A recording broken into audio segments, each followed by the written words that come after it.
Hello and welcome, folks, to another edition of RSF Radio. I am your host, Joe Monday, and this is the podcast where we talk about what's been going on in the world of RS Street Fighter. And kind of a lot more. This is kind of turning into a kind of like a guest show where we interview people every week. And speaking of which, I have a very special guest. Maybe one of the hardest working people in the FGC. We'll see by the end of the show. But Sherry Jenix joining the show tonight. How you doing? Hi guys, what's up? Pretty good. Just got off of work-ish. Tuesday night, just trying to relax for a bit before I go to Super Arcade. No, oh yeah, that's right. I totally forgot about that. Yeah, I'll try and speed up this episode then, because you got shit fine. to do. I always come late. Fair enough. Well, but anyway, I only bring that up. Here's the thing, is that I don't know if the rest of, like, Gen Pop FGC understands how hard you actually work behind the scenes. You're doing a lot of work. You're not just showing up at events and, oh, there's Sherry again. No, there's kind of a lot going on, and a lot that has been going on for years that's kind of culminated in your latest big project. So do you want to roll into that maybe? Yeah. Let's talk about what it's like to get a visa. Okay. Okay, let's see. Well, most of us know, I hope most of us know, it's pretty difficult to get a visa. Frankie Stupendous actually sent me statistics a couple days ago, which I don't have pulled up on my phone, so I can't give it to you exactly. But he did tell me, for example, Dominican Republic, a couple years ago, it was pretty high percentage rate to get in, but it's decreased by 20%, which is a lot. So now it's basically at 50% where you're going to get the visa or not get the visa. So That's a lot of rough. countries, yeah, it's rough out there, and they don't really have a lot of resources as far as information goes and how to get a visa. So that's the whole point of eFight Pass. It's so people can get easy access to the information, and if they need help along the way, I do my best to help them. Yeah, so let's kind of reel this back, because I feel like the majority of the audience, that's not entirely true. I know that there's a lot of people outside of America that listen to this show, but for people who do live in America, obtaining a visa to travel for really any reason, be it vacation or specifically to compete in a tournament per se, it might be a difficult task for people. It's not a guaranteed thing. I think that, one of the most obvious ones last year was Crossover, not able to make it into the Capcom Cup, even though he was guaranteed a spot. But what you've got going on with eFight Pass, you've kind of...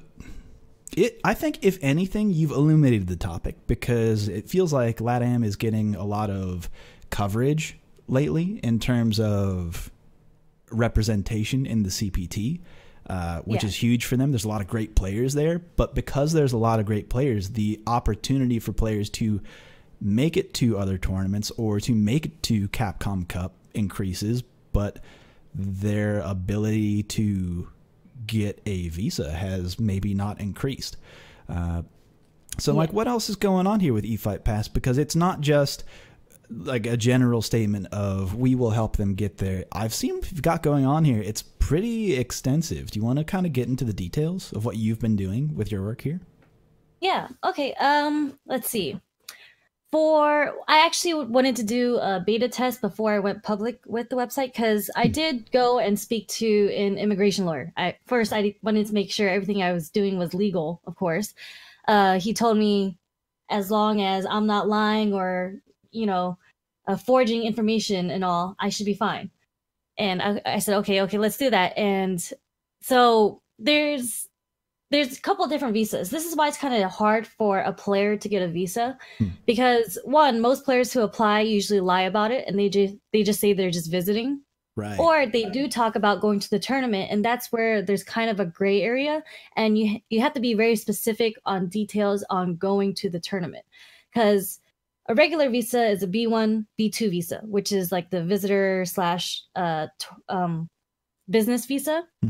And that's what most people go for, which is the $160 US dollars, basically. That's non-refundable, by the way. So it is a lot for people in less fortunate countries to put up that fee, and it's non-refundable. So if they get rejected, they don't get the money back. Yeah, they're booking plane tickets, they're booking hotels, but then also applying for a visa on top of that. Exactly. These costs add up.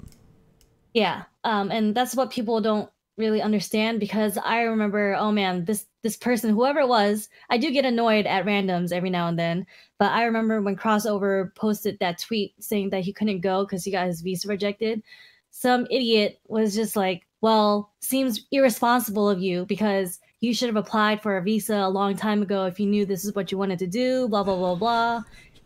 It's just like, okay, one, he didn't know he was going to make it into Capcom Cup. Obviously, he was going to try.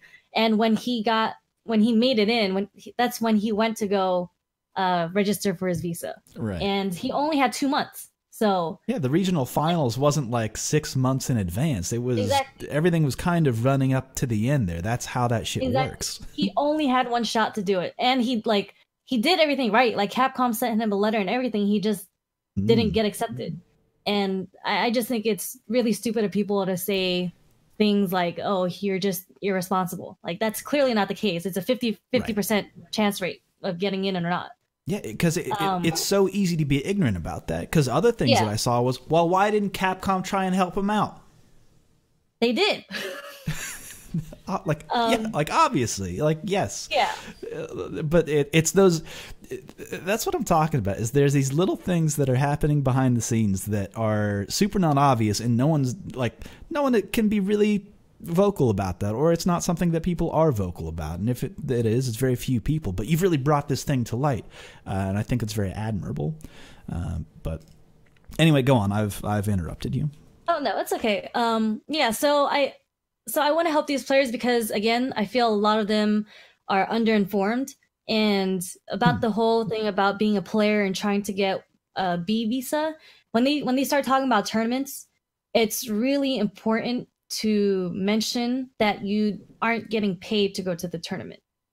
There are sponsored players from Latin America, of course, but a lot of them aren't on salary. So if you aren't on salary, you have to make that very clear. Because if you aren't, you're fine with just a B1, B2 visa.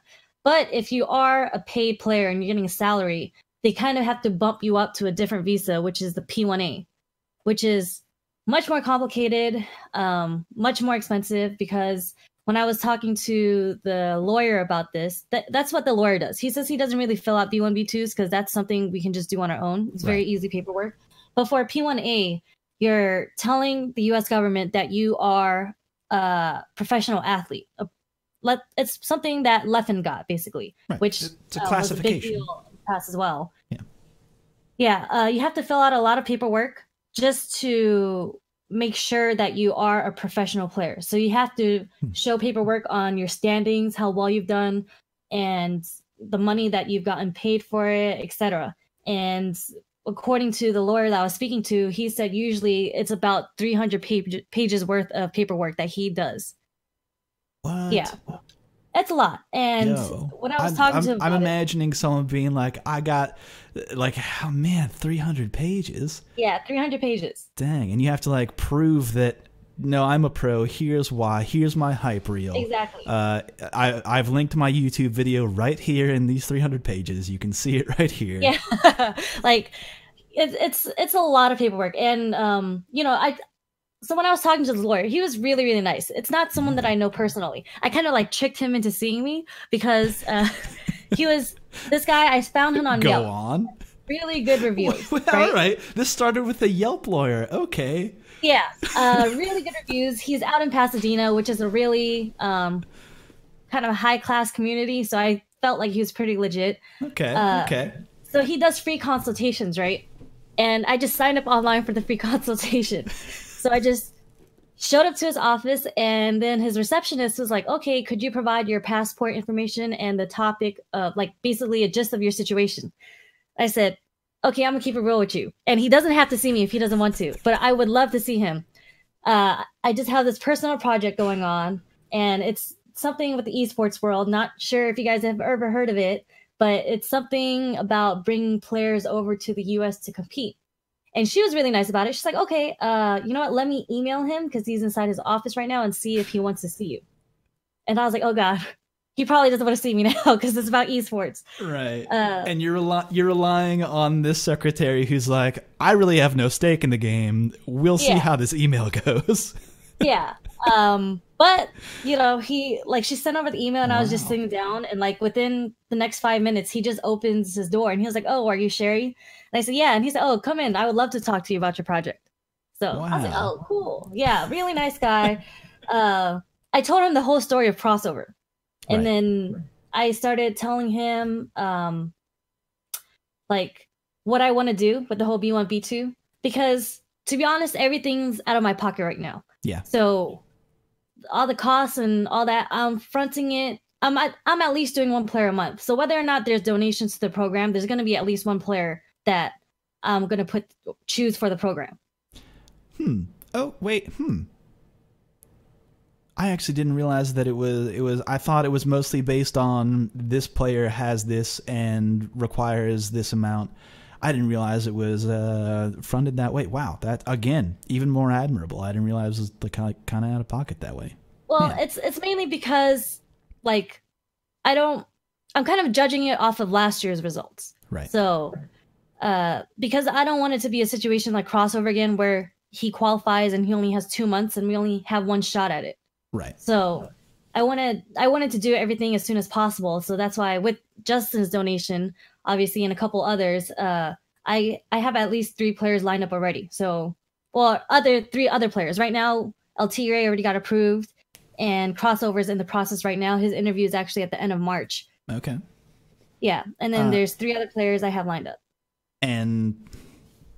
And you have to be selective about these events too, because on that document, it's very specific about like where you're going, where you're competing. Am I correct in thinking that? Yeah. It was pretty easy for El Tigre and Crossover because I reached out to Rick and I asked him to send over an invitation for Combo Breaker.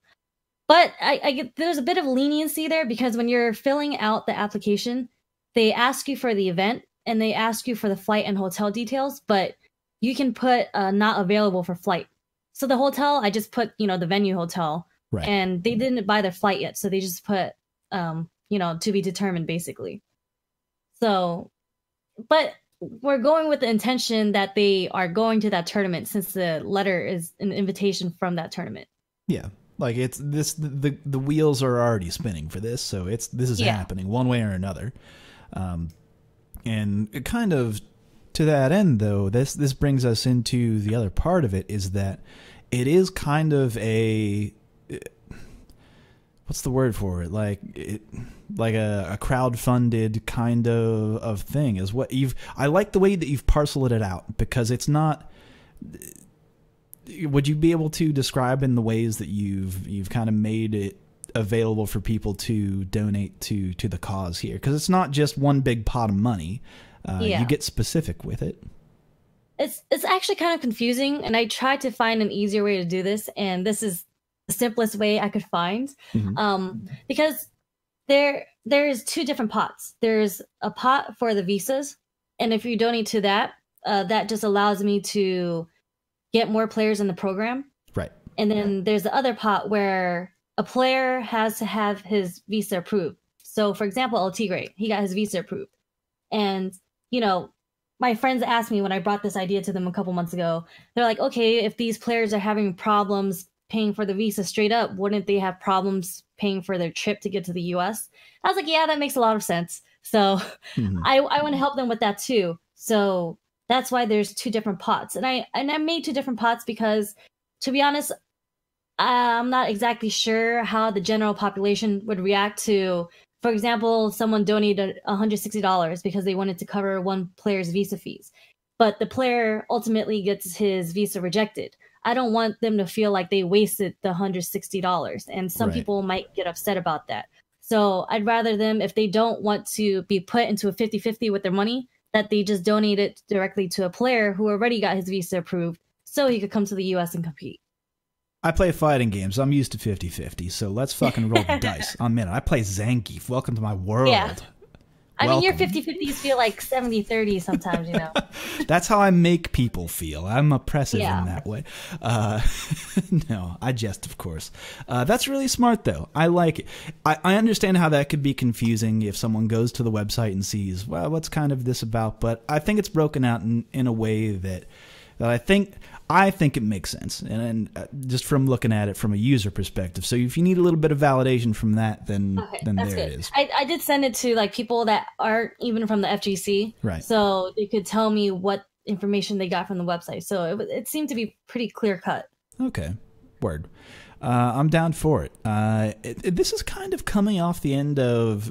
This is not the first time you've tried to help people come over here to America, or even like help people navigate the US. Like like in the past, like you don't just show up this year and say, I'm helping people get visas. No, there's a long history here as well.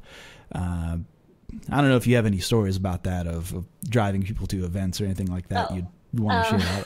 I'm putting you on the spot on that one, so you don't have to answer that question. I love SCR because I love being a host. I mean, it's kind of draining, but in the end, it's pretty fun because I have a lot of local food spots and I always talk about it to people. So every single time people during SoCal Regionals, people would fly in, I'd be like, you know what, I'm pick you up and then we're just going to go eat here because this is a place that I've been telling you about all along, you know? And eventually over through the years, now people that I don't really know personally would hit me up for a ride from the LAX to SCR. So SCR is usually in Anaheim, but last year it was in Ontario. And for people flying in not from the West Coast, it's really expensive to fly into Ontario or Anaheim. Yeah. So they usually fly into LAX, which is about 45 minutes to an hour drive away from the other venue. Yeah. So a lot of people hit me up last year. So I just threw out the idea that I could just rent a van and pick everybody up at certain times, like basically a shuttle. And they would pay like $20 just to cover the cost of gas plus the rental. And I would just drive them back and forth. And unfortunately, FGC being FGC, they were very unorganized. Like I set up a sign-up sheet and everything on Google Docs, and only 4 people signed up. So those 4 people ended up being fine. But everybody else who asked, who didn't sign up, unfortunately, I didn't give them a ride because I will open the door for you, but you're going to have to put in some work and walk through it if you want to take advantage of the opportunity. Oh, man, the amount of time that has happened in the FGC, goddamn. Not even just talking about a shuttle bus, but Sherry Jenix, the shuttle bus driver, folks, you looking for a career in that, apparently. No, I remember hearing that story, and that shit's awesome, so good on you. And really glad that you took this step to reach out to places that it is harder to obtain visas to help them get to the States to compete in these tournaments, because there's a lot of points to go around in the U.S. There's a lot of points. And there's a lot of strong players in like LATAM, for example. Yeah. I actually have like a part 2 to my program. Ooh. It's like a branch off of it, not exactly the same. Funny story. So you know how Victrix gave me like a prototype? Yeah, we were going to talk about that in a minute, but you're making your own transitions here. I got a big smile on my face. Let's go. I'm into it. Well, so I went to DR for Fighting Fest in September-ish, I think, somewhere around there. And I brought the stick with me. So I was there for about a week. And I went to their local spot, which is called the Dojo. Really cool spot. Really small, but it's kind of like a LAN center. They have a couple PC setups. They have, actually no PC setups. They only had console setups. But that's kind of where they host their locals and training sessions if they're not playing at Mena's house. And I brought my Victrix stick, and you know, no one's ever seen it before. Jochi was like, "Oh my god, what is that stick?" And there were a bunch of kids playing Fortnite there. So I'm walking in with this metal stick, and I plug it in because I'm about to play casuals, and you know, it's RGB, like it has lights on the side of it.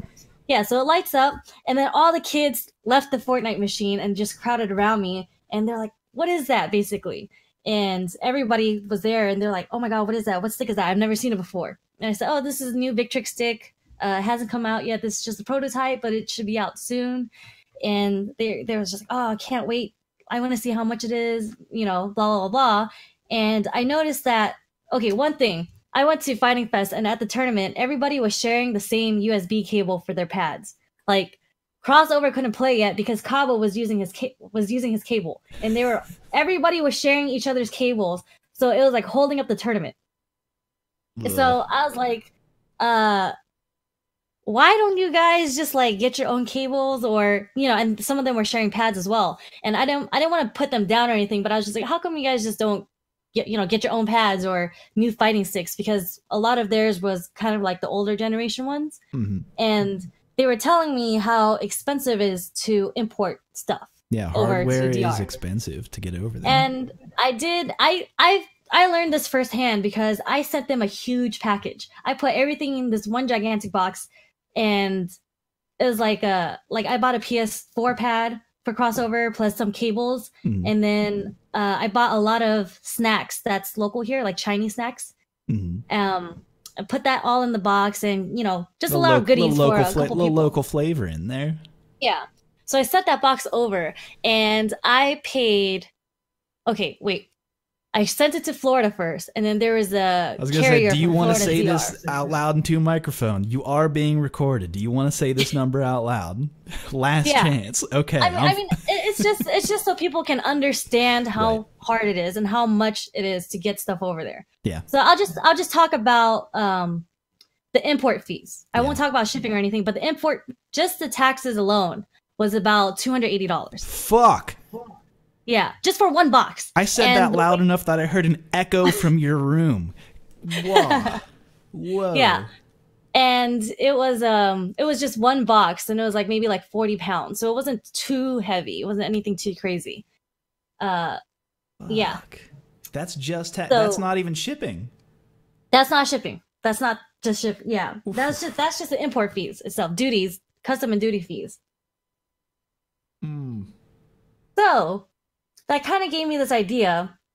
Since that's kind of why I made it an initiative for me to go to a lot of different countries this year. Because to be honest, I've never been to an international tournament besides the one in DR last year. Everything else has been in North America. Like, I've never been to Europe. I've never been to South America. So this year I am going to those places. Did you went to First Attack last year? No, I have not been to First Attack. Okay, sorry. But I'm going to First Attack this year. I already told Mono I'll be out. That's my birthday weekend, actually. Oh, dang. Cool. Now, he runs a good tournament out there. He's a great guy, honestly. Yeah, no, I know he's great, yeah. So I've heard nothing but good things about First Attack, so I'm really excited to go. But you were saying other places, though, as well. Yeah, so I'm going to Costa Rica. I already got my ticket. Word. That was actually Justin's birthday present to me. So thank you, Justin.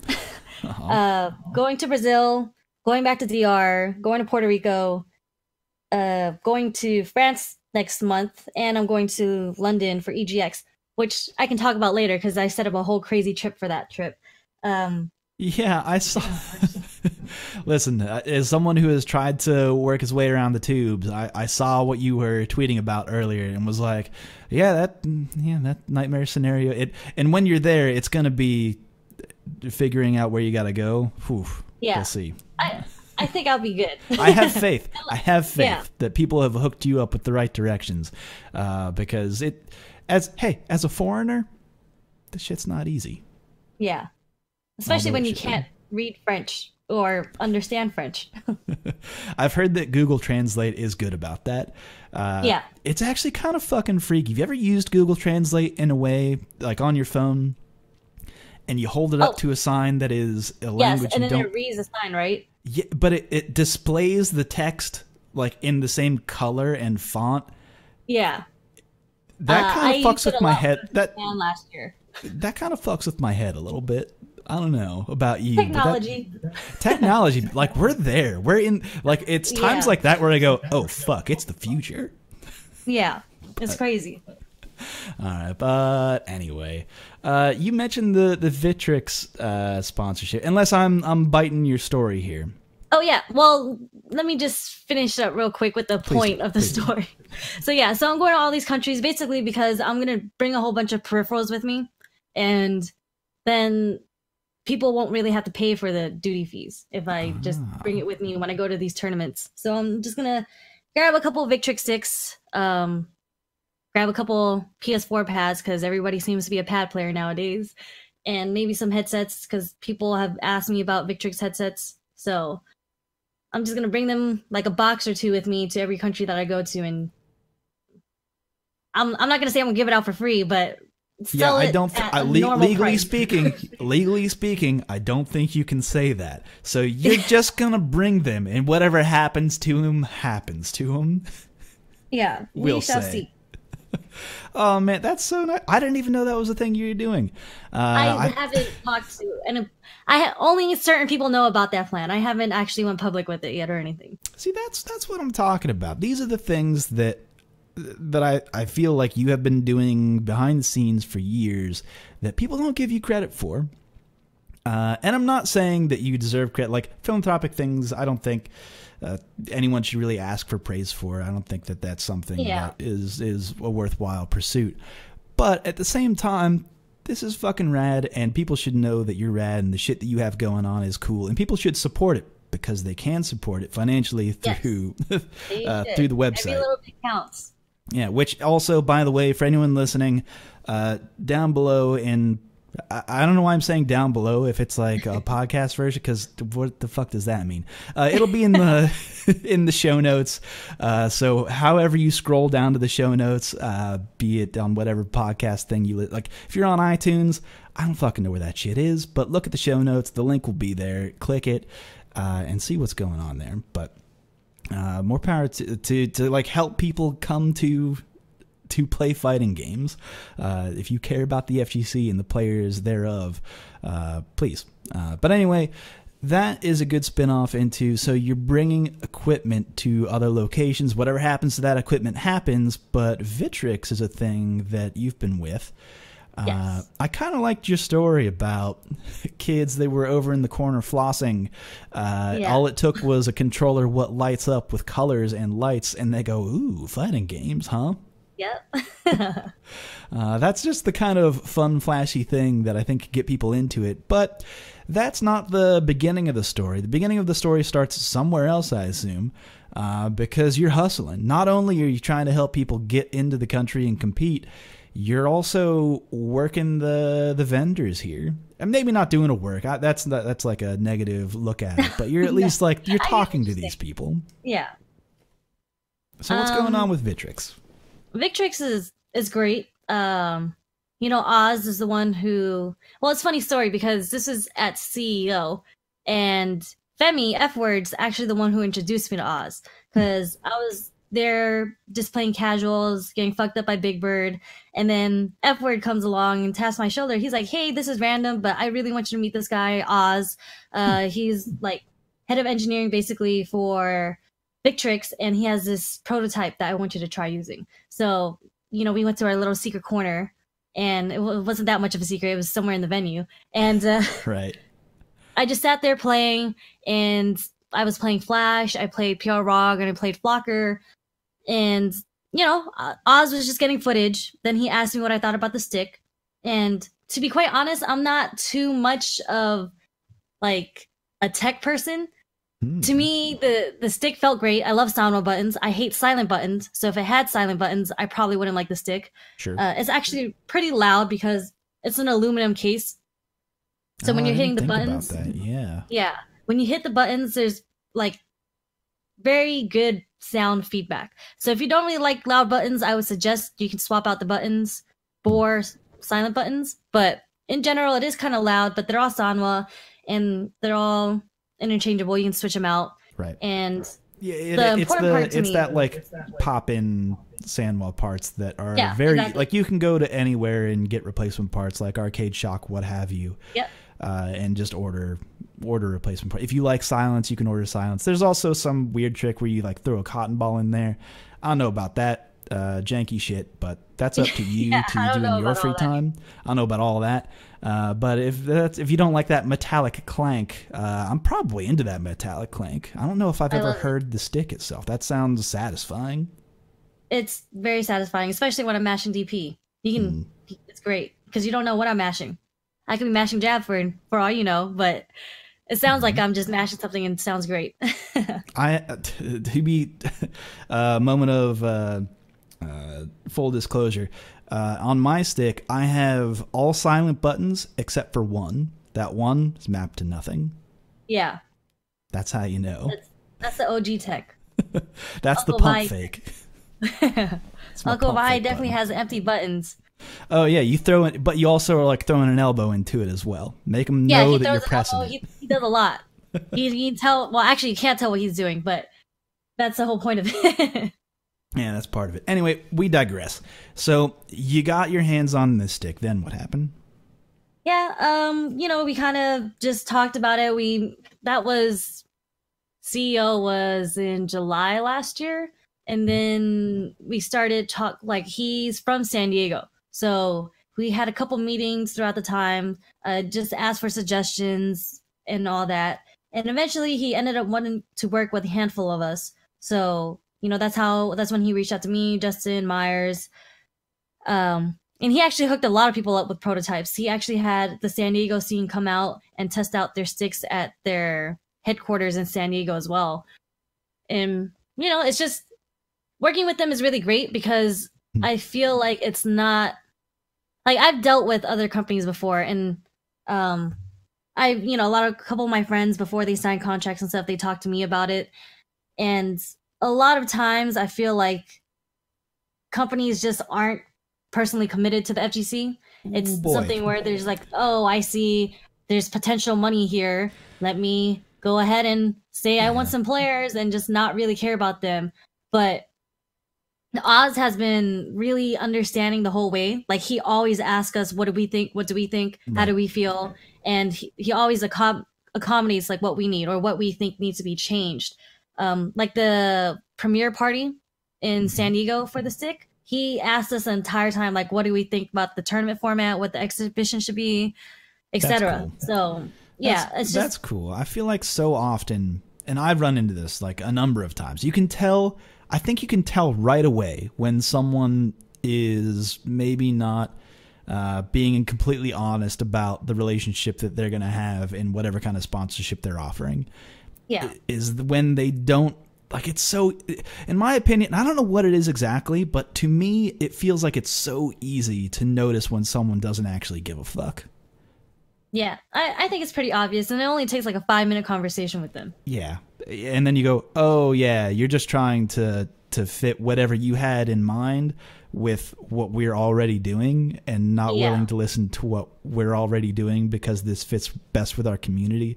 But then on the other hand, on the other side of that, it's actually very easy to tell when someone really does care, and that's when I've been. Anytime a company, hey. Company, esports companies out there, if you are listening, listen to the people that you are trying to sponsor. Ask them questions about a community you might not know about. Try to learn from them. That will garner so much respect. I will fucking go to bat for you if you do that shit for free. Anyway, I digress. So obviously Victrix present themselves in this way. They put out that promo material with you, Alex Myers, Justin. Oh, that was great. that was like some hilarious. Was it in? I have to ask you. The Justin sitting on the throne thing, was that intentional to remind people of, like, was that like a Geese Howard kind of bullshit going on? No. Or what? Well, you know what's so funny? It's a funny accident. So we all had a shot of us sitting on the throne. Like, I also have my own shot sitting on the throne. It's just when we were going through all the pictures, we were just like, you know what? Justin's just looks like the one. So let's, for the throne picture, let's just have Justin sit on the throne. Right. And it just ended up working out really well that way for him. He's the boss, man. I get it. Yeah. No, it was weird when that photo was presented. I was like, oh, I have to fight you and Alex before Justin stands up, right? That's the whole get up. Was that just like an accident, or maybe I'm getting into the nitty gritty, but was the person behind the camera being like, you know what, I know exactly what the fuck I'm doing?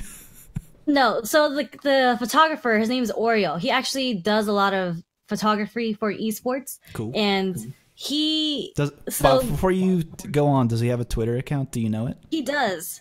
Let me see what his Twitter is.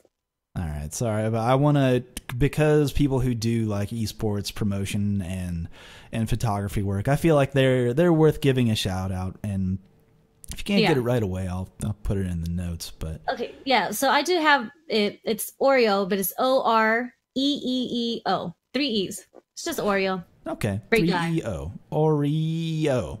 Got it. Yep, great guy. Check him out for pics, hot pics of the FGC. I'm for it. Anyway, go on. I digress. But yeah, so it was funny. This is another thing that was great. Like Oz told us what he wants his theme to be. He was just like, I want it to be professional, sleek. Like the whole point of like, you know, just fitting the theme of the stick, which is kind of like a premium, high-ish end stick, a lot of class, a lot of attitude. So I came up with my outfit. Justin came out with his, and I actually told Myers what he should bring. So that whole suit that he brought was my idea, and it just Alex, worked out. That big baby, that giant baby man. I love him to death, but that's hilarious. No, he's great. Yeah, he's the best.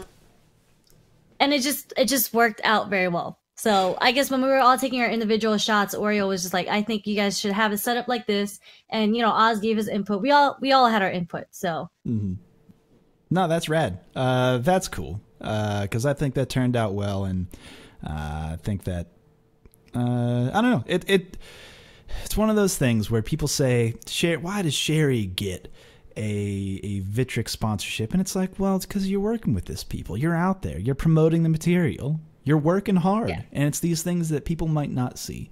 Might not come from an honest perspective. But anyway, anything else that you want to cover or talk about with the Victrix sponsorship? Not too much, but if anybody has questions about it, like everybody really loved the laser engraving.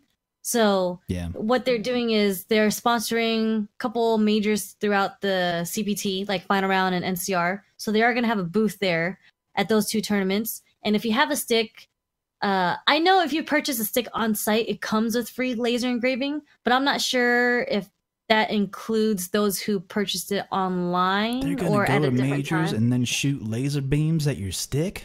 Yeah, live? And it's gonna look great. Yeah, I mean, it does look pretty cool. It's Justin, that motherfucker. What? God damn it! What tournament was it this weekend? The one Bosses tournament. Yeah, in Vegas. Why am I blanking?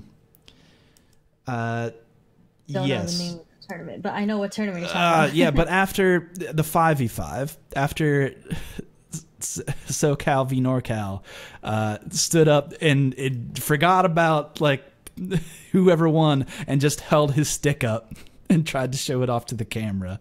That shit's hilarious. But it did look cool, look sleek.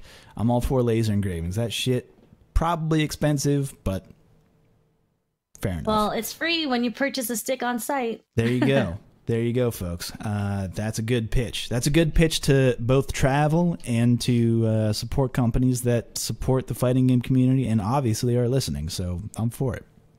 Anyway, I think it's a good time to spin off into news. Unless there's anything else you have going on that you want to pitch right now, because the beginning of the show when I have guests on, which is fucking every show now, is whatever you have going on. So if there is literally anything else that you want to throw out there before we move on, now you have the platform.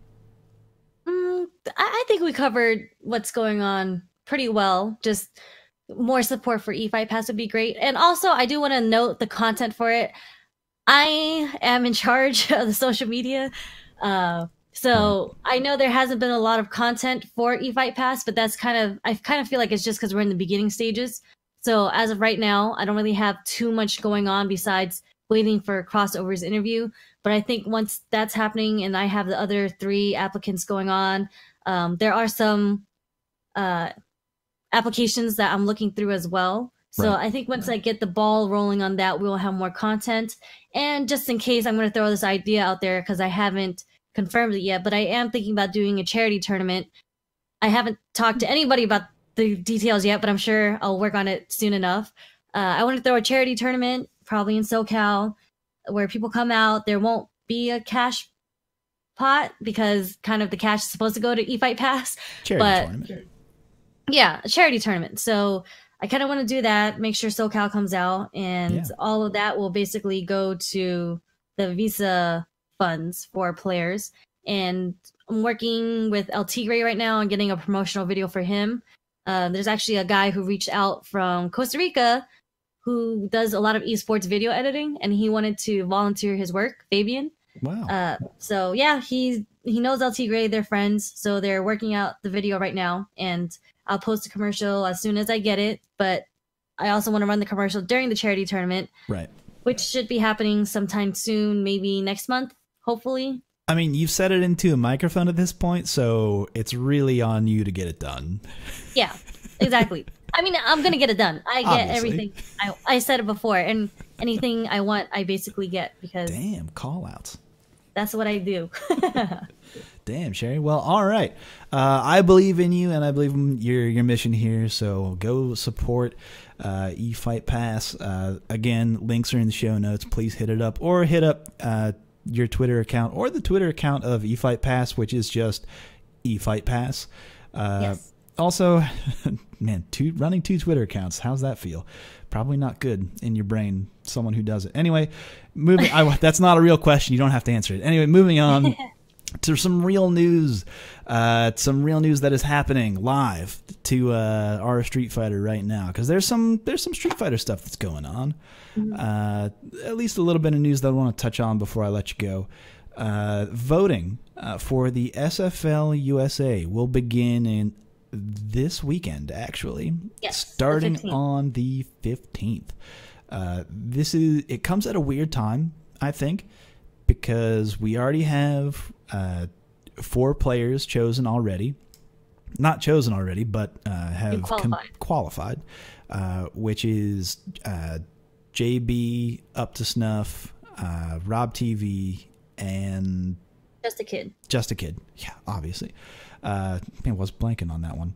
They've already qualified, and qualifiers for the West Coast is on the 15th, where voting also starts. And then the 16th is for the East Coast. So there's one more chance to compete in the online qualifier. This is coming up this weekend. But you also 6 players have a chance to get voted in.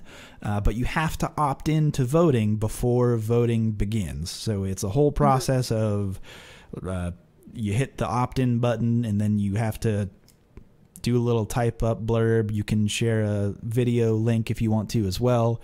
It's a whole process, but voting doesn't begin until the 15th. I wonder how vocal they'll be, because one thing that I've noticed, and maybe I'm throwing some shade on this, but coverage via Twitter or Facebook or what have you of this event from Capcom official sources has been like next to nothing almost. I feel it's been pretty silent. However, I mean, but also this is the fun, man. Fuck me, I'm kicking myself that I'm pitching this online tournament in the SFL, but also final round is this weekend. We've got a premiere event coming up. Like, how's that scheduling work out? I know I talked about this at least last week or the week before. It was probably the week before, about how all this works out. That the timing wise is just, it's weird, right? Am I the only one that thinks this is weird? I think having the qualifier this weekend is very poor, because I don't get to, like, I couldn't enter the other 2, which I should have, but I just wasn't home. But I also won't be home again this Friday because I'll be at final round. So if it's like 2 FGC things that are colliding with each other, I think that's really poor timing. It's like you're robbing from yourself here. And I don't like. Could it have started a week prior where there was nothing happening, and now ended last week? I don't know, maybe. And then voting happens this weekend. I don't know. Will there be an announcement this weekend? That's the other thing. I think I do believe there's an announcement this weekend at final round. I'm gonna be the pessimist and say I'm gonna be the curmudgeon in the room and say I don't think there will be. I'm probably wrong. I'm probably wrong in saying that, which is why I feel comfortable saying that. Which is they're not gonna say anything. They're gonna be quiet. And you just want to be proven wrong. Well, that's the thing. If I'm proven wrong, people will feel good if they disagree with me, and I'm wrong. That's some negative, positive feedback. But I don't know. We'll see at the end of this weekend. The other thing, kind of a spin-off of that, is that something that I have loved from Final Round, and I don't know if you take as much joy in this as I do, but the number of top players who are griping about the number of top players in their pools is just it's a beautiful thing. Violence is such a beautiful thing. I love it. I mean, I can tell you because I've been playing since Street Fighter 4. I'd say in the past 2 to 3 years are the hardest pools I've ever played in my life. Like when like during the Street Fighter 4 days, even final round at all the major tournaments, I would be like, okay, there's a good chance I'm making it out of this pool.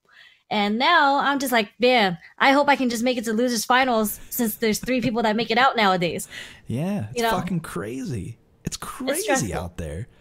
Yeah. And the other crazy part is that we're not just talking about sponsored players here. We're talking about known local killers, like even from the Atlanta area. Even like we're looking at like Terrence, KB, Neon, all these people coming out to just fucking murk people.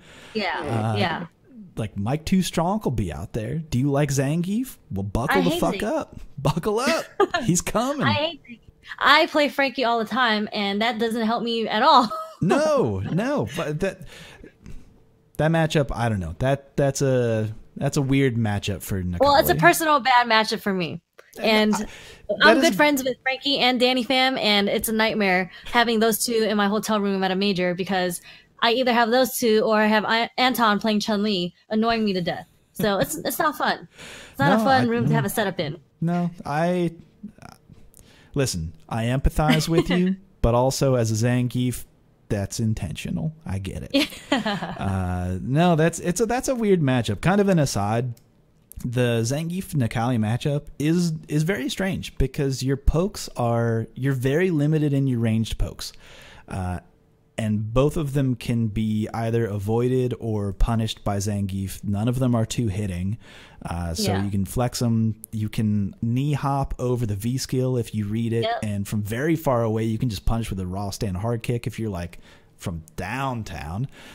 Or at best, get an SPD punish. For Necalli, granted, he has defensive options. He's got 3-frame jab and DP. Yeah. You've got that. I mean, the whole game plan for Necalli, from what I have learned playing countless games with Frankie and Danny, is to not actually poke him down. It's focus on being in and out mobility and mixing it up between timing of size modes and DPs when they do jump, because everybody jumps in this game. Oh, yeah. Like I said, you cannot rely on, in that matchup, you cannot rely on Necalli's far-reaching normals. You just can't. Yeah, it's just not a thing. No. So you have to play it at a very I'm sorry. Yeah, you have to just play it at a very uncomfortable range, and I don't apologize for that. Anyway, that's no need to. That's what Geef does. Unapologetically Geef. Anyway, but yeah, so that's coming up this weekend. Look forward to the bloodbath. I know I am. I'm excited for it. But also, there's part of that just says, like, man, people are fucking strong. People have been grinding really hard. And there's a lot of strong players out there. It's not just the pros, not just the tops. I mean, these people, kids in some situation. Just a kid. Literally a kid. Yeah. Chris CCH. a young man, a young boy, not yet a man, fucking people up. I don't know. To me, it's actually crazy how like our range of ages is. Because I was playing Gus last night, 801 Strider, and he fucked me up. Like, that shit wasn't. I almost beat him at Capcom Cup during the last chance qualifiers. So when I had to play him yesterday, we were just gonna run a couple sets. I was pretty confident, and he has gotten so good with G. Like, he made me text him and be like, what the hell am I supposed to do in this matchup? And, you know, he gave me some advice. But either way, I don't think people are ready for G. Yeah, like I agree with that. You guys have seen Smug and all, but I think once you play someone as good as 801 Strider, I don't think people are ready for that. And yeah, there's the kids that are really good who are like 20 and under, and then there's Gus, who actually Gus is late 20s, late 20s. Yeah, he's not too old yet. But yeah, the ages go from like teens to the late 20s to even up to the 40s, as we are going to talk about in the next topic, kind of. Yeah, honestly, this one got to me in my heart space. I feel for him. It's one of those things, and what we're talking about is Gamer B. He made an announcement on twitter.com where he is dropping out as a major TO for TW Fighter, which is the big major event, Southeast Asia. Check it out. It was an incredible event last year, and I think that his work really showed. He's really stepped up as a community manager, and I think all of that comes through in his message to the community.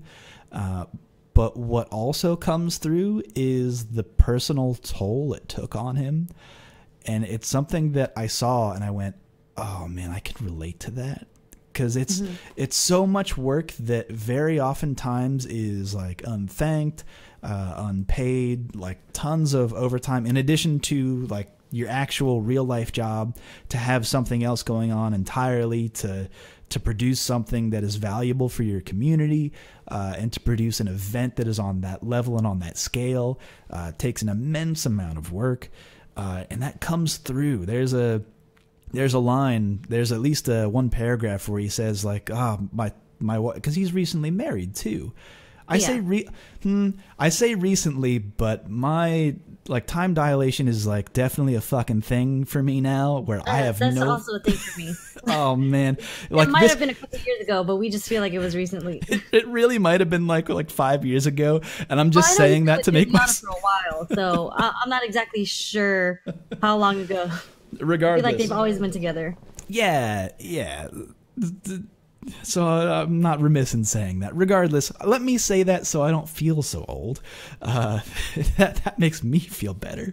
But what he says, it's like my family and the team that's involved. Like it's just it's a struggle. But at the end of it, he said, "I'm very proud of what we've produced here and what we've created." And he's passing the torch now to Oil King. Which I think Oil King is in a position to do just as good a job. That whole team is still out there, so it's not like they've all quit.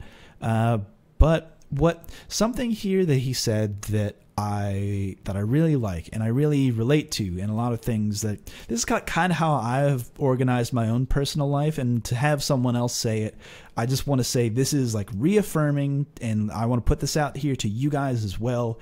But at one point he says Gamer B is third. He's the third most important thing. He puts TW, what's the ranking here? Taiwan FGC, TW Fighter, Gamer B is third. And that was the rank for like the longest time. And there's something to that. Whenever you put yourself behind the things that you are passionate about and you care about, the results show, because I think that definitely showed at TW Fighter. Everyone said it was a great event. From what everyone saw, at least on stream, I think things came off well. But it's Gamer B's time. It's his time. I think he's feeling it. I think he's feeling like this might be the year he could be competitive, and he says as much in his post. So I'm looking forward to it. We all know that Gamer B has always been good. He's actually in my pool for final round. Yeah. So that's gonna be fun.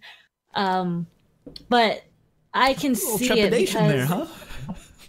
no, I've played him before, and I had plenty of fun playing him in casuals. So I want to see how this goes at final round. But anyways, yeah, it's like I have asked Justin before, like if everything was good with GamerBee, because usually I can see that he's been going through some bit, where I met GamerBee as CEO like years ago, long time ago. So I always felt like I was pretty cool with him, but he has seemed a bit distant lately. And I know that it's not because I did something, so I just assume that he's going through some hard times in life. Right. But that's why when he came out with what he said today, his statement, it just kind of made sense, because he still traveled to play, he still traveled to compete while he was doing what he was doing in Taiwan for their community, and you could see like the internal struggle between like what he's doing. And he said everything perfectly, where he loves his community, he always wants them to do well, but he has sacrificed on what he always wanted to be, which was a very strong competitor. And I've been there. Like, I feel like I had the same internal struggle. Not saying I was ever a top player or anything, but I've always seen myself as a competitor. And I would say for like season 2 and 3, I wasn't doing so well, and I felt like I had a lot of distractions in my life. I was focused on a lot of other things. So that's why this year, it's the same thing. Although I am doing the E5 pass and all, a lot of my focus. You're talking to fucking like lawyers. What are you talking about? Well, yeah, but I'm good at doing that stuff anyways. But like I want a lot of my focus to go into me playing. Right. And it also, because people don't know this, but I'm not gonna say what country I went to, but I went to a certain country and I was playing, and I lost to a couple of their local players, and it did not feel good that they were kind of all laughing at me. And there's that stuff I can handle. Like, it sucks, but I can handle it. And what it made me want me to do was to practice hard as hell, and for me to never put myself in that position again. And since I am going to a whole bunch of other countries this year, I want to make sure that never happens, and I beat everybody's asses when I play them in casuals. So I've been going extra hard, maybe a little too hard. I don't know if you saw my tweet earlier. My hand is starting to hurt. Yeah, so I love a Sherry powered by revenge. This is the revenge. This is the dark middle chapter. That's crazy, because I actually think that's what, like, the love and the support I really appreciate, of course, but the hate that I get, like, it just, I've been in this community for almost 10 years. Once it hits June this year, it'll be exactly 10 years. Yeah. I feel like that is what has gotten me even this far, because this hate has never stopped, even all the way from the beginning when I first started playing, because I have never played a game in my life. Right. I never claimed that I was a gamer, but because me being me in the community, everybody was like, oh, she's playing for attention, blah, blah, blah, blah. And at one point, very, very early, this is my first year of playing, I actually considered quitting, because I was like, first of all, I don't play games. Second of all, why am I taking this like shit from everybody that I don't even know for a game that I just started playing? And I kind of sat there and talked to myself, because I actually had a lot of fun going to Arcade Infinity. It was a lot of fun going to the arcade every day just to play, even though I was really, really bad. Like, I just sucked. And I just kind of thought to myself, like, what kind of person would I be if I allowed an online community to drive me away from doing what I want to do? Even though I wasn't good at it, but I was just competitive in general. So I was like, fuck these assholes. I'm gonna just keep on playing. And in 2010, I started traveling, paid for my own flight to Seasons meetings with my birthday money. And that's when I played like Team Japan for the first time, like Urio and all those people. And I did pretty well against them. So that's kind of the seed that grew me to where I am now. Fueled by hatred. I appreciate it. Yeah. I mean, like one of the original people who put up with, you've put up with years and years of, I don't know, I guess harassment. Oh man, you don't even understand. So you know, event hubs, when I first got listen, sponsored as a white man, I super don't. Let me tell you that much. It's fine. Like, I remember when Event Hubs interviewed me the first time I got a sponsorship with Gamester Gear. I don't know if you remember them. So I always checked out Event Hubs, kind of read their comments here and there. They get like, you know, 50 comments every now and then, sometimes 100 depending on the topic of the article. And when they posted my interview on when I got my sponsorship, I think there was like 230 comments or something like that. And the admins had to post that any comment that was too like offensive would get deleted. And when I opened the comment thread, there were so many deleted comments. I was like, this is hilarious. And, you know, since then, I mean, it didn't really affect me. It just kind of like made me laugh. Like, of course, right. Why wouldn't people, you know, say those types of things to me for something that I felt like I deserved? So, yep. Listen, as a moderator on our Street Fighter, that shit still happens today. Like, that shit is not uncommon. Like, it's the crazy part to me is that, I mean, we've gone through years and years of this, and years of women telling their stories of, yeah, no, this very particular brand of harassment is very real and not at all similar to any kind of like general harassment that someone might you just experience through competitive sports. It's different. And if you just listen to like one or two of those stories, you go, oh yeah, that sounds very unique and not at all like like something that is good that we should like I don't know, continue to fucking support, continue to have. But here we are in 2019. Goddamn. Yeah, I kind of feel like that's how it is when it's not a problem that people themselves have gone through, which is also kind of related to the whole e-fight pass thing, where people don't really understand how hard it is for a player to get out here, so they are ignorant to it. So it's kind of what, you know, us women go through the community. We can sit there, we can always tell our stories, and we can be 100% truthful in every detail of our story. And someone will always say, well, guys go through it too, so you guys are just complaining. And to be quite honest, that's why I don't really post too much about those type of issues. That because shit puts me to sleep. Listen, man. Like I'm like, you've seen it so many times, but it's for you, I'm sure it's just like, all right, man, like that's a tired ass argument. It's fucking broke. And to be honest, you kind of reach a point where you know that you can't really change people's minds on these things, because I think in general people know how to sympathize, but overall people do not know how to empathize. And that's like, there's a clear distinction between sympathizing and empathizing. And that is why we still have the problems that we have now, because most people don't know how to empathize. They just say, oh, sorry to hear that you're going through this. I kind of understand what you're going through. But they really don't. And they don't really put themselves in other people's shoes. So it's really easy for them to dismiss when someone's publicly saying that there's a problem going on. Mm-hmm. Yeah. That's a good point. I think I agree with you on that. I hadn't considered it. The people know how to sympathize, but not empathize. I agree with you, though. There is a whole lot of lack of empathy that sometimes I think, man, just a little drop of empathy. Fill up that cup, bro. Get into it. Yep.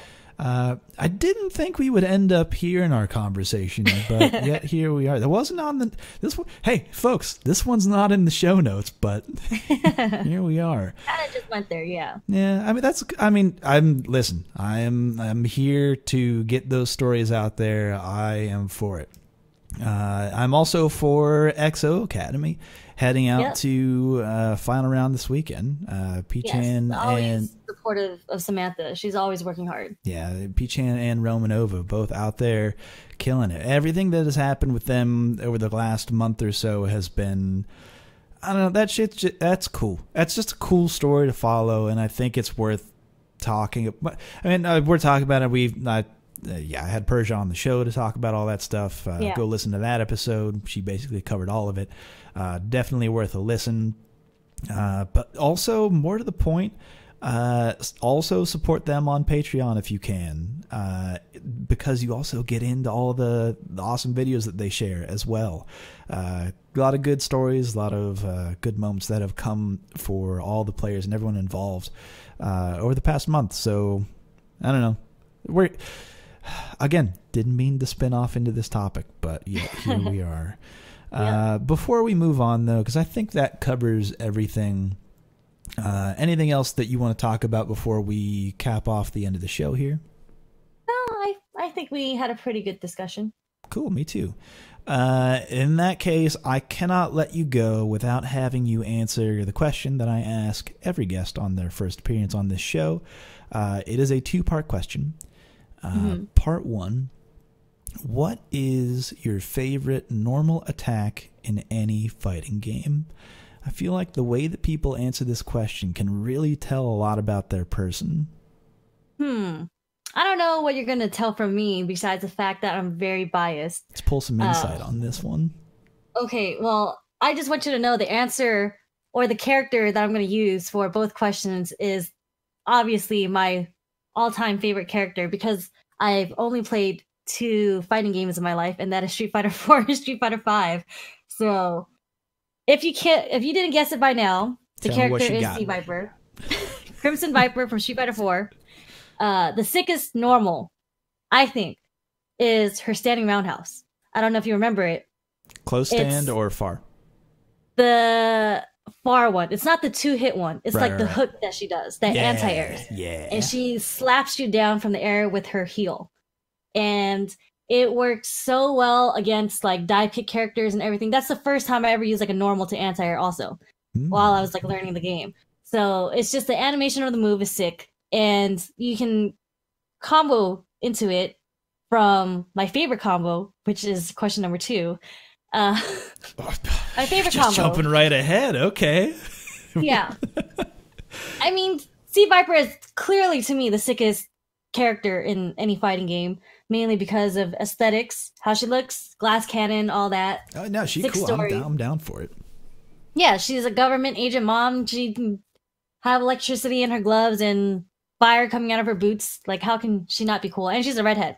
And reminds me of Angelina Jolie, which I think is one of the most beautiful women in the world, by the way.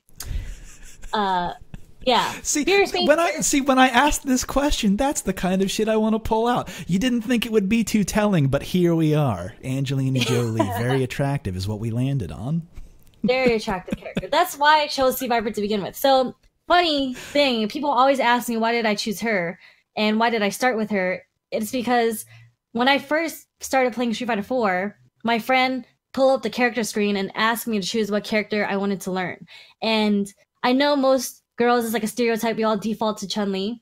And I feel like if I knew who Chun-Li was as a character, I might have chosen her. But I didn't know who Ryu was. I didn't know who Ken was. I didn't know who Chun-Li was. So there is no impressions to me at all. So I was just scrolling through the characters, and then I landed on Viper. And that's when I was like, oh, she's sick. She looks cool. And my friend said, no, you cannot choose her. You have never played a fighting game before. Don't do it. And I said, that makes me want to play her even more. So, the revenge, Sherry exactly. Jenix. I love James Chen knows it best. If you don't want me to do something, never tell me not to do it, because I will do it. Yeah, so I stuck with Viper. Couldn't do combos to save my life. I think the most embarrassing moment I ever had was I thought you could combo Ultra after throw. So I did a forward throw, and before the character even got up, I did Ultra. So everybody was watching me in the arcade, and everybody was like, what the hell? And Jenix, who I got my name from, came up to me, and he whispered in my ear, why did you do that? And I said, I don't know. I got nervous. But anyway, listen, I had a plan. We have deviated from that plan. Yeah. I get it though, because that Ultra starts off with a big ground pound. You would think it hits the ground, they're laying on the ground. The logic is there. I follow you. I track with that. I was just nervous. I just know I did that Ultra out of being nervous. That's some comboless clown shit. Just spending the bar to say just doing it just to do it. And just mind fucking everybody. But stand hard kick, favorite normal. It puts him down with authority. She kind of whips that heel around. Yeah, she has that attitude behind the move. Yeah, so that's the favorite normal. But you mentioned it leads into your favorite or it ends a favorite combo. Tell about that. So, I think the Flash's combo, which most Vipers could do, at least like the really good Vipers, where the Fierce Feint Fierce into the EX Seismo, and instead of doing Flame Kick, they would do a feint Thunder Knuckle, and then this is corner only, and then you would do a medium punch Thunder Knuckle, and then you can end it with whatever you want to end it with, like a DP or an Ultra. I'm actually not sure if you could end it with the roundhouse, but you could end it with the roundhouse if you did a Flame Kick. Right. And it's a very disrespectful combo. And it just cool. Let's break down kind of what some of that means. I don't know if anyone... There are some people here who have only played Street Fighter V who are listening. That's true. What is a Fierce Feint Fierce?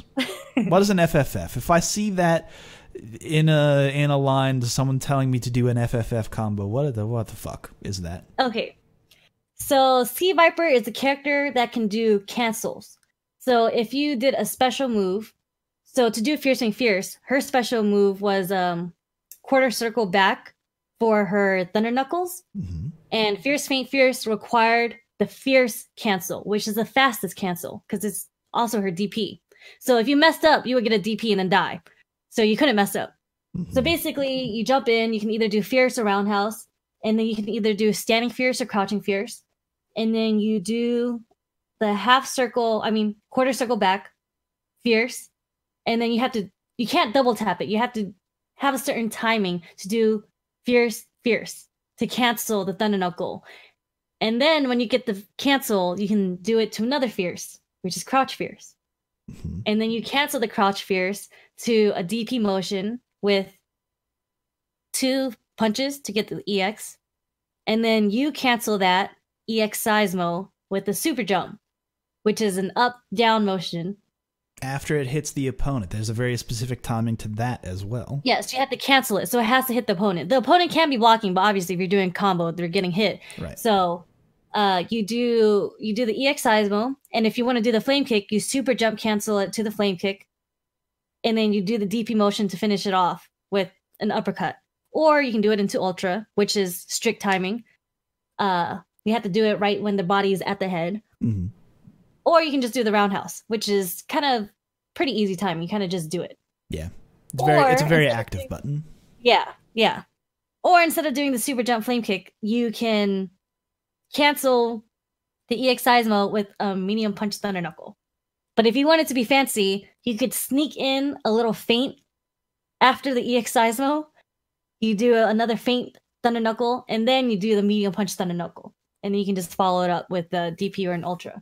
You flashy motherfucker. No, I'm for it. Those combos were super fun. I always loved Seismo chains. Those were always satisfying. I love Seismo chains. They're so fun to do. You get a Sagat in there, and his body's so big and beefy. You just want same thing for Zangief. Oof, love it. Doing it against Geef was fun. Fuck you. That's not the character I said. I said Sagat. Sagat is the character you want to do it against, folks. Trust me. I know which character deserves the violence, and it's Sagat. Clearly, clearly no bias here. Anyway, that is a show. Thank you for coming on and spreading the news about eFight Pass and what you've got going on with Victrix. I think you've got some really cool shit going on. I think it was pretty revealing that, you're fucking working. You're working hard. You're in there. You're in the trenches. So I want to thank you for coming on the show. Thank you for your time.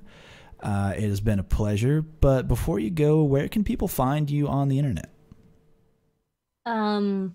Let's see, I am on basically every social media platform under my gamer tag, Jenix.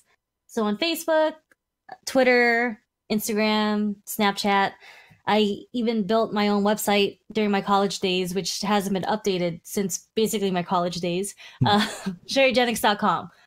But yeah, and if for some reason you want to shoot me an email, I am just Sherry@SherryJenix.com. Oh, all right. Brand solidarity. I like it.